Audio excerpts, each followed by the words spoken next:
Father, we praise you for this event and your purpose for it. We know that when we gather together, you always have a divine agenda. We love you for that, Father. Our prayer today is that your will be done through this event. Steer our intentions to align with your righteous will. Blanket us with your peace today, Father. Keep love at the forefront of our minds today, and the guiding light for all we set out to accomplish and celebrate. In Jesus' name, Amen.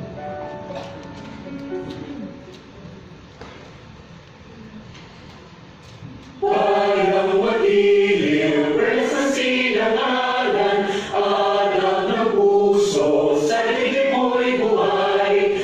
Lumang hinirang, tulad ka ng pag-ibig, sa manlulubig, di ka pagsisiil, sa dagat at bundok, sa simoy at sa langit mong bagaw. May hiyat ang ulan, awit sa pagnayang minamahal, ang isang ng wala. Mo'y tagumpay na nagdidingding, ang bituin at araw niya kailan pa may magdidilim. Lupa ng araw ng walhating pagsinta, buhay langit sa piling mo. Aming ligaya na pag may mga api, ang mapatay ng dahil sa'yo.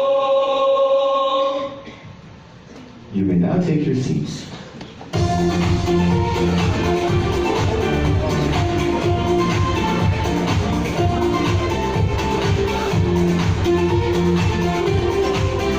Good afternoon, Makati! Kumusta po tayong lahat? I hope all is well for each and everyone here. Before anything else, allow me to introduce myself. My name is Julio De Leon.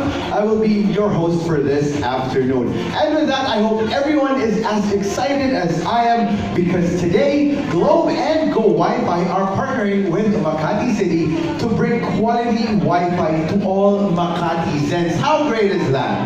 Now, I believe most, if not all of you, are already familiar with Go Wi-Fi, di po ba?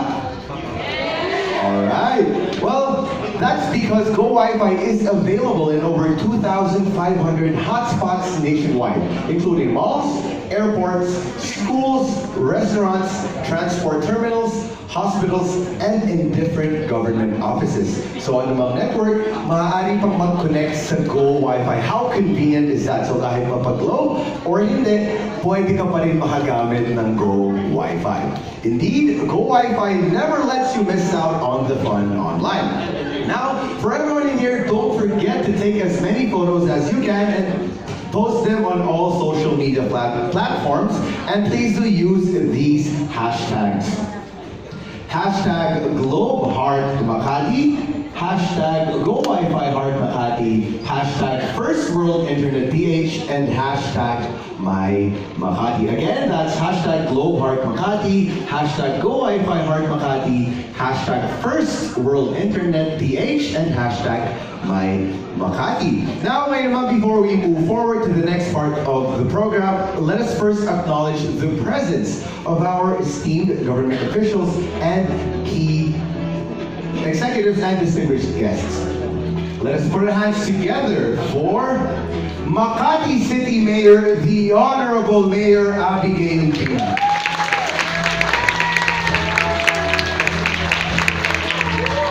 Makati City Vice Mayor, the Honorable Monique Lagdameo. City Administrator, Attorney Claro Certeza. And Congressman Luis Campo. And of course, to our Globe Telecom executives, the one, the only, Mr. Ernest, Mr. Bernard Yamzon, Mr. Peter Makera, Mr. Don Ray, Ms. Janice Rapan, Mr. Chris Cheng, Mr. Luigi Reyes, Ms. Marian Kiambao, and Ms. Michelle Ora. So, we We would also like to welcome our friends from the media, Makati City councilors and Makati City employees, and our guests from iBayan. Thank you all for gracing us with your presence for today.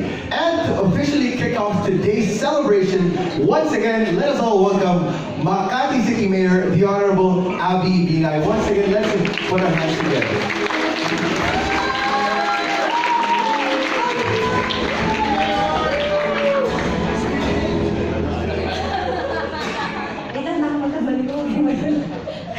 Good afternoon, everybody. We would like to welcome again Globe to the City Hall of Makati. I think this is also within the same time frame that we launched the Makati Zen card. That was around October 2017. So that was on my first term. Iba ni outfit ni ano no?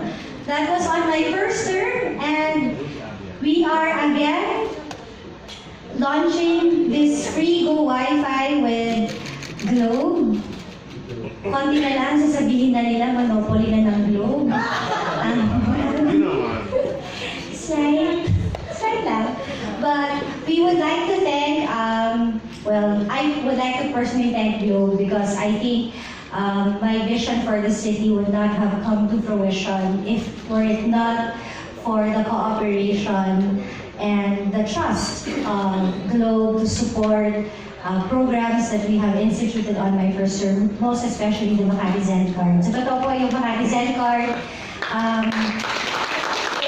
is very ambitious. It is a risky undertaking, but I would just like to boast that after we did Makati Zen card, marami pong gumagaya, pero walang makagaya. Ginagaya nila. I think the extent and the magnitude of the Makati Zen card, siguro they just copy a part of the card but not the entire program, which is very data intensive. So hopefully, there will be more projects with Globe and the City of Makati that will be copied, right?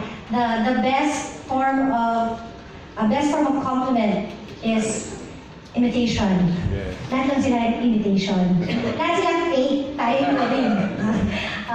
But this is a wake-up call for all the cities on the potential of becoming a smart city, becoming a digital city.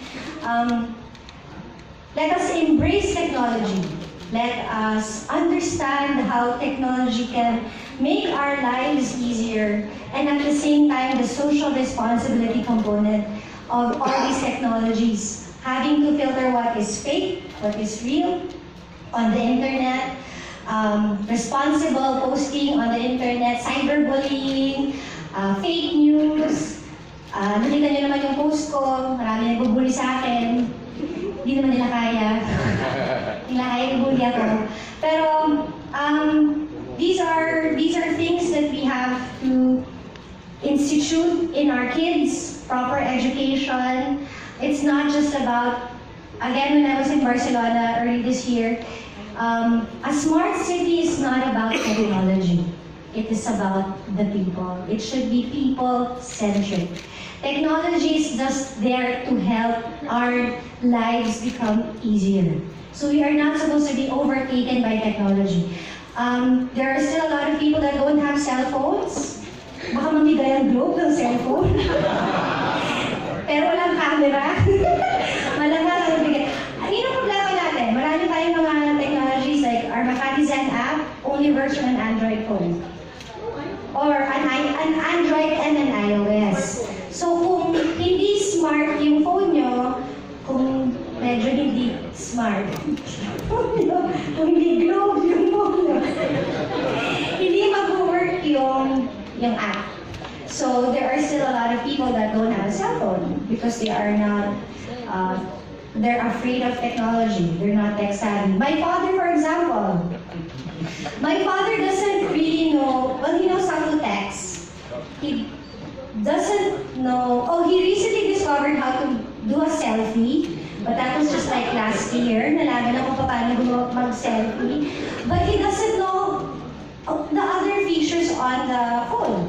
He has an Apple phone, he has an Apple Watch, but he has not really exhausted the potential of what's there on your phone and on your watch. Ang dami. Hindi lang naman yung, sa kanya yung parang, ay, number of steps.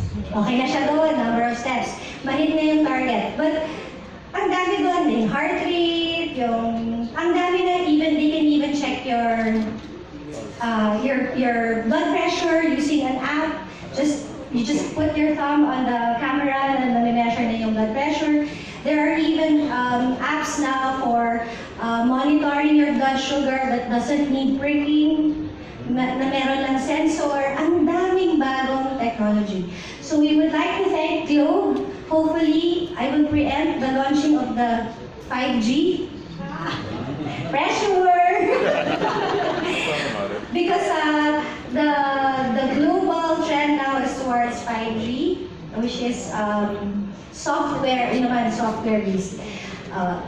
Nalilito na sila. Masalo na yung mga senior citizen dito, hindi na naiintindihan yung 5G. Yung asawa ko, hindi na naiintindihan. Actually, recently lang din na nalaman kung ano ibig sabihin ng scene zone. Oh my God. Ano yung scene zone? Hindi alam. Ganun siya kahindi. Mas malala pa siya sa tatay ko. Hindi niya alam. Yung city administrator ko, hindi alam ang scene zone. Ikaw, lagi kang scene zone. Sa Viber group natin. Nakikita mo lang, pero hindi scene. Ayun na nga. Ayun, ikaw, scene zone. Abinado siya, scene zone. So, Ledma. Scene zone, Ledma. Yun lang din yun. So, we would like to, again, thank Globe that we are launching the Go Wi-Fi. These are local initiatives, city initiatives that we are trying to give to our constituents without having to wait for the national government for infrastructure that was needed yesterday. So these are our own initiatives that we are giving to our Makatizens. So magandang hapon po sa inyong lahat at maraming salamat. Thank you so much, Mayor Abby. Round of applause, please. Truly, Makati City is at the forefront of showing what an innovative city should look like. Now, let's hear it from Globe Telecom CEO and President, Mr. Ernest.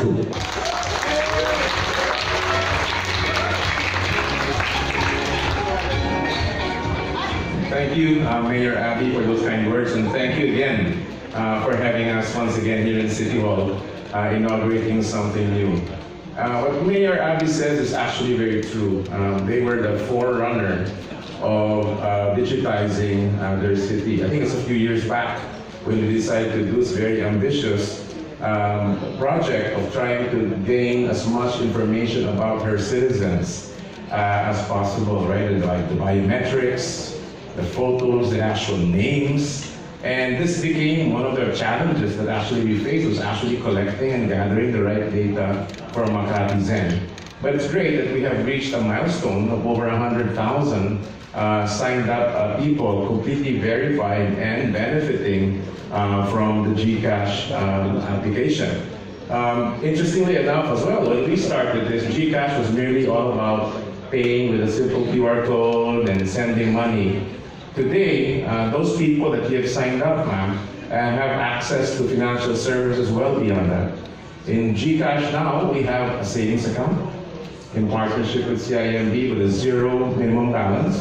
We now have a money market account that enables someone to invest as little as 50 pesos with a T+1 clearing. We also have incorporated a feature called G-Score, which is I think one of the most important features. Because the Filipinos today have no financial identity, right? Given the fact we have no national ID. And we are a cash-based society. However, but as they gather up and do transactions within GCash, we gather enough data about their financial habits, the quality of their transactions, the quality of their payments, and thus are able to give them a score that one day they'll be able to take to a bank and say, look, I have a G-score of 700. I'm a good credit risk. And we do this because of big data analysis, using GCash information, using telco information, and so on and so forth. So we hope and strive to be the de facto credit score for the nation one day. And I think with your help, that's going to be extremely feasible, right?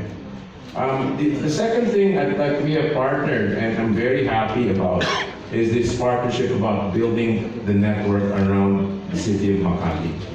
You know, Makati, they have been very, very cooperative with us in laying out our fiber, allowing us to use their assets as well, allowing us to use their poles, making permits a thing of an issue, of the issues of the permits a thing of the past, you know, because they simply want great connectivity for their city. And as we move forward, the mayor mentioned 5G. With 5G, fiber will be all important. Without fiber, there is no 5G. And I have a feeling this city is going to be one of the first 5G enabled areas that Globe will be doing, right? So we'll come to you when we're ready. We're making the plans right now, and of course, with a cooperative local government, that is one of the most important ingredients for Globe as we roll out. Today also, we are celebrating the launch of Go Wi-Fi. Go Wi-Fi is also important today because our telco networks cannot cover all the areas all the time. We may be there, but sometimes we're congested, given the fact that there's so much demand for data today. So what we've done at Globe is come up with a product called Go Wi-Fi and actually tied it in to the main mobile data product. For every one of our Go Surf products or TM Surf products, when you buy the data in your mobile data plan, it includes surfing on the Go Wi-Fi as well for free. Right? There are the details, I'm not sure about the details in my head, but there's an equivalent. You buy the Go Surf for 1 gig, I believe you'll have an equivalent gig on the Go Wi-Fi service all over now the city of Makati. So really, you know, very happy with the partnership. As the mayor said, there's many more things we can do. Globe is all about using technology to enhance people's lives. You know, whether it's enhancing smart city initiatives, whether it's using our telehealth business called Consulta MD. We have many more things that we can offer the city and your citizens. Because at Globe, what we want to do is, of course, enhance the Filipino digital lifestyle and make sure it's an empowering way of living your life in this new era. Thank you very much. Thank you very much, Mr. Ernest.